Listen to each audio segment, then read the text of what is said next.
Hey guys, Hitman89 here, I hope you're doing great. I asked you which game you wanted me to review and most of you voted for Dragon's Dogma 2, which had a huge number of people excited, including myself, but ended up releasing with some serious technical issues on both PC and console. So with this review, we'll be answering the following question. Is Dragon's Dogma 2 worth $70 or should you wait for a sale? Now before we get into the review, this video is sponsored by Dofus Touch, a mobile MMORPG that's as complete and captivating as a PC MMORPG. It's completely free, no subscriptions or loot boxes here, plus it's got turn-based tactical combat and I love that. So join Dofus Touch's global relaunch and be among the first to conquer the new English-dedicated servers starting April 3rd. The early game experience has been reworked and it's now even more fun and accessible. With over 10,000 maps to explore, thousands of monsters to fight, and tons of quests and dungeons to do, Dofus Touch will keep you hooked for a very long time. Discover amazing regions and delve into a rich lore that's a prequel to the Wakfu animated series on Netflix. There are 15 classes to choose from, and we're not talking about the classic ones. No druids or sorcerers here. Instead,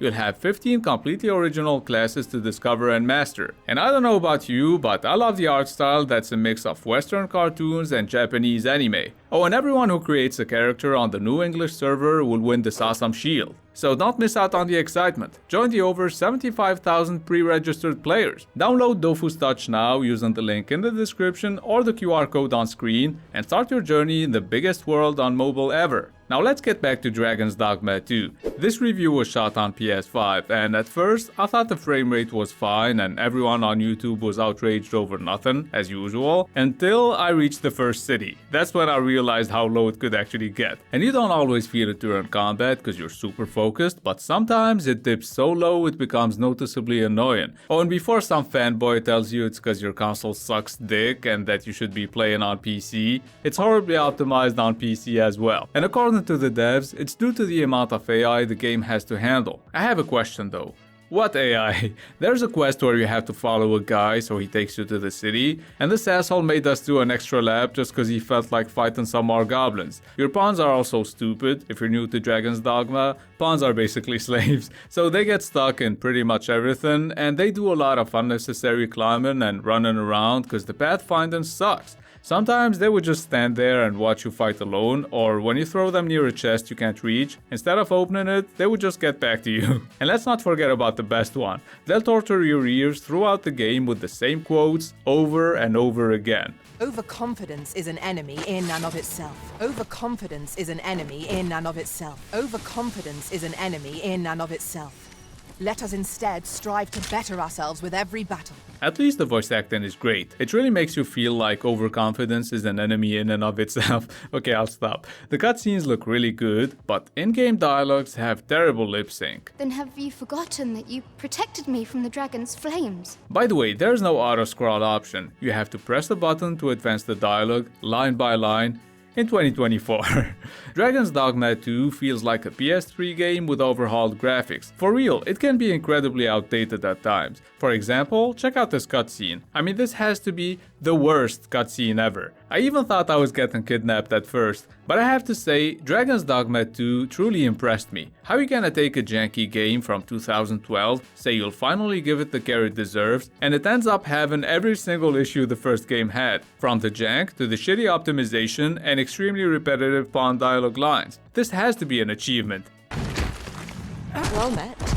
Good thing Capcom addressed the horrible performance with the first update and basically said, hey, we know the game runs like shit, so we've added a couple of options that won't improve performance at all. Sorry! I don't know about you, but I love me a janky, broken game as long as it's fun, and this one is a blast. My name is Amin and I'm addicted to Dragon's Dogma 2. Ever since it came out, I've been going to bed at 7 AM. Only Elden Ring and this game were able to fuck up my sleep schedule this bad. Another game I really enjoyed is Baldur's Gate 3. My favorite thing to do there with the Barbarian is picking people up and throwing them around, and you can do that all the time in Dragon's Dogma. The bigger enemies that I can't toss around, I would just climb them and stab them in the nuts or in the eyeballs, depending on how my day is going. Come, let me buy you a drink.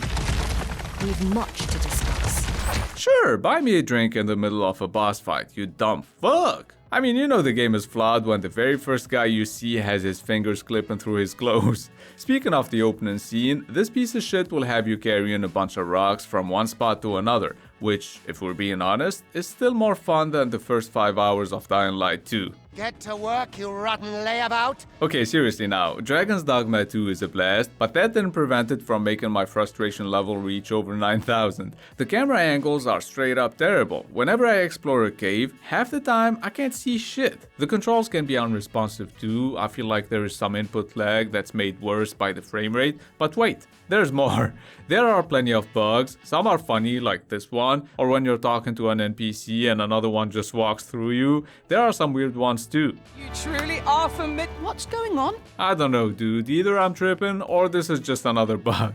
All jokes aside now, sometimes the game just decides to kill you. Like here, where I was just climbing this ladder and then I got stuck and the game literally pushed me back and killed me. Now let's talk about this boss fight for a second. It started off great, but it quickly got ruined by bugs and terrible camera angles. Somehow, that's still far from being the worst thing I had. I wasted an insane amount of time running in circles, trying to complete the quest, to find out I was dealing with a bug and the door wasn't supposed to be locked. Luckily, the game didn't autosave after the bug happened, so I was able to reload my last save and the bug wasn't there anymore, so I could open the door and complete my quest. Oh, and yeah, just like on the first game, you only have one save file. I don't usually talk about microtransactions because I never buy them and I hope nobody does until they disappear. But here, traveling on foot takes an eternity. Got a credit card? Capcom can take you wherever you want for just $2. Now, I rarely find side quests interesting, so I tend to avoid them. But here, and even though there are plenty of fetch quests, I found myself looking for NPCs in need of help, checking in on my pending side quests, and enjoying doing them. Exploring the world is awesome, there are tons of caves, treasure chests, and secrets to find, and I really loved the first 10 to 15 hours. Even though I spent 99% of that time fighting goblins, giant lizards, and more fucking goblins. You end up fighting some other types of enemies later on, but I felt like there should have been more enemy variety overall. The combat system is super enjoyable, so I never really felt like avoiding a fight, and that's great. Another thing I really liked is the character creator, cause it allowed me to make this handsome motherfucker. To be safe though, I removed most of his teeth, just in case it helped with the game's performance.